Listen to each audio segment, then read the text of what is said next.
Okay, I have another surprise guest. It's not such a surprise, but I have Adelle here from One World Awareness. And Yes.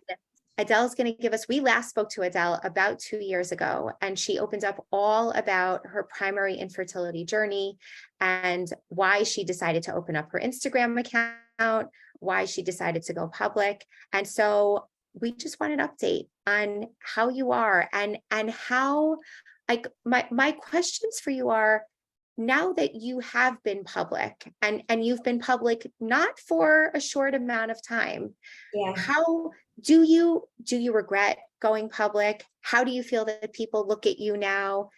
The reality is, I mean, people who may know you or not know you, you don't have any children yet. I'm a big believer in the yet, because I'm always a hopeful person. So Yeah. you're still in that place of dealing Yeah. with primary infertility, but people know. So I'm curious if you can give us an update on your reflections as to, like, going public and how that's been for you. So definitely no regrets. It's really nice how, like, I'll go to a wedding like here in California or New York, and I'll find someone, they'll come to me and they'll say they follow me, and or I see someone that I don't even know and I know that they do send in funds for my packages, and it, like, there's a connection there that I don't even know, like I don't know them personally, but through these connections on my Instagram we've created that bond, and I just like have this need to hug them, and it's like, it's really nice how I created that kind of relationship through my account, to feel that support for me and for everyone else that I'm advocating for. And it, yeah, there's like really high benefits to what I did, and I don't have any regrets. Amazing, amazing. Wait, you mentioned the packages. So that's exactly what I wanted to ask you about. Many people, and I can speak for myself, many people take their fertility struggles, and actually, I'm going to take that back completely. Not many people. Some people are able to take their fertility struggles and channel it into some sort of direction, some sort of project where they take their pain and they're able to give back to everyone else, whether it's just by simply sharing stories, or whether it's, I started this organization, I was supposed to have a baby.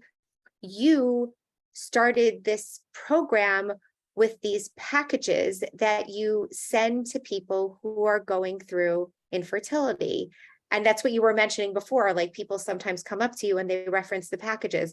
Yeah, So that's tell, I'd love, that was something that I think maybe you were thinking about, but you weren't doing the last time we spoke. So can you tell us all about that? How you got the idea, how you put it all together, who participates, where does it go to? Just give us a little bit of a window into that project.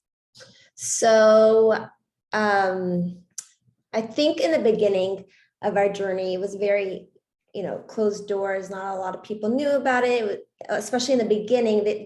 People don't really know what's going on.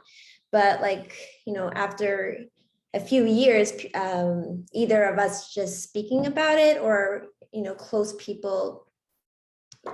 No, actually, it's not even that they assumed, it's more that people that we shared about, or specifically when I started sharing on my Instagram, we would get packages, not so many, but enough that it created such an impact that I was like, wow, these are, coming and seeing a package at the door, opening up the door and seeing a package. It's really touching and it's meaningful. And, if it's we're sharing chocolates together on Shabbos, or having flowers at the table from someone, and seeing it day after day, or, taking a bite, and it sticks with you. It doesn't heal, like, I'm completely, obviously, but it just eases it.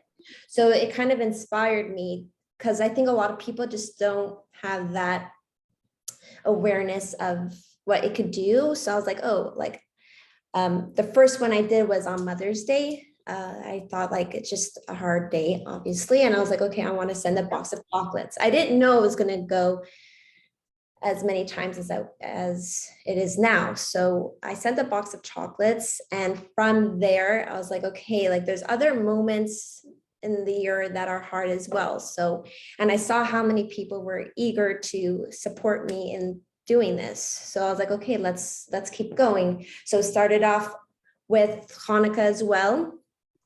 That was the second initiative I did, was Hanukkah. We did like 8 days of gifts and everyone got a gift.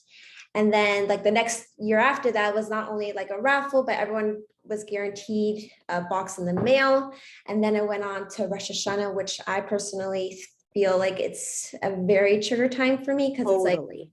okay, here we start the year again. Like I thought this year would be the year, and it's like, okay, yeah, it just like brings up so many emotions of grief and needing to like, okay, I have to daven again, and I davened last year, and I manifested it, I imagined it, and it's not, I'm not carrying a baby in my arms, and it's just like, how can I come to that point of again of asking? So I sent like honey inspired gifts themed. I also enjoy, I do have a creative side to me, so within like, I do like helping people, and I also like tapping into creativity. So yes, I'm giving back, but also like what you said about, it helps my pain of just delving in, distractions, brainstorming, and yeah. So we do Rosh Hashanah time, we do Mother's Day, we did a Father's Day package this year. I was like, okay, they're also hurting, we got to give them too. Of course. And and Mother's Day and Hanukkah. Oh, and Purim. We did a Shalach Manis. So Beautiful. Beautiful. Okay. And how does, I guess, two questions. How does someone get onto this list to get a package? And then number two is, how does, where are you getting the funding to do this? Who's giving you the products? How is that piece organized? Do you package all the products yourself? Do you have other people helping you? Give us a little window into just, the mechanics of how all this works.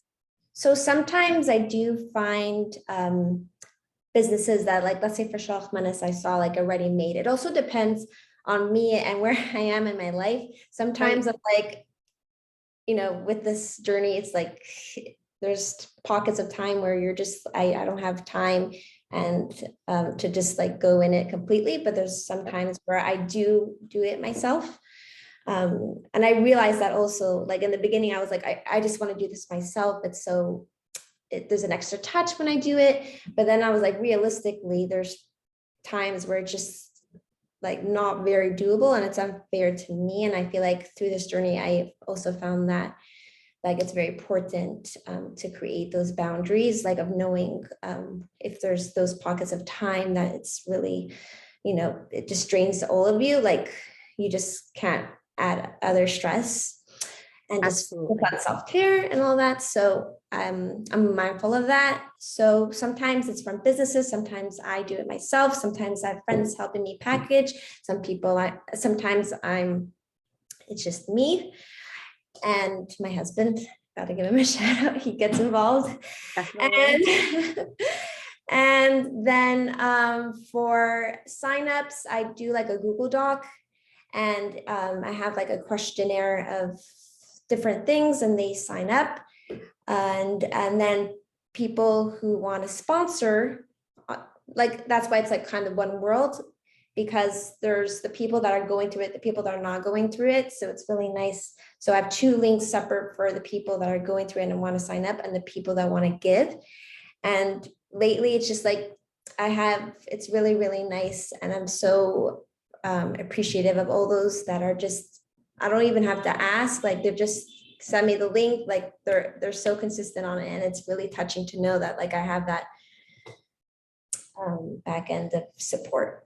That is absolutely incredible. I mean, you really have created one world, exactly in the name of your Instagram handle. You absolutely have done it. Adelle, to leave off, is there a piece of advice or something that has helped you in the last couple of years, something that you hold on to as something that helps you and that you could give to others, you could share with others as they're going through their fertility journeys? Yeah, I think like in the beginning, it felt scary to continue getting into these like holes of like, okay, how are we gonna bounce back? How are we gonna, go to a different route? Like, it's just like this stop, like how we're always figuring out different ways to get to our goal. And I feel like every time we kind of got into that time of like a failure or just bad tests or just a doctor telling us to just stop trying and all of those things, like there was always like a doubt in me of like, are we going to recover from this? Are we going to, like, fear of what's going to happen? And now, like, since it's happened, like these times have happened so many times, and I see how we could recover with time and we could heal. So now when it does come, it's like, okay, yes, this is uncomfortable. It hurts. I'm in pain, but it's like, I know if through time, I'm going to come back and feel stronger. And time does a lot, and just giving that space and patience. Like, just don't get scared about like, oh my gosh, this like what's going to happen. Like, don't let the anxiety really make you feel like this is like, we're not going to get through this. You will get through it. It takes time, patience, and just doing nice things for yourselves together, individually, therapy, all of that. You'll come back to a stronger place, and you'll have enough strength to try something else, try it again.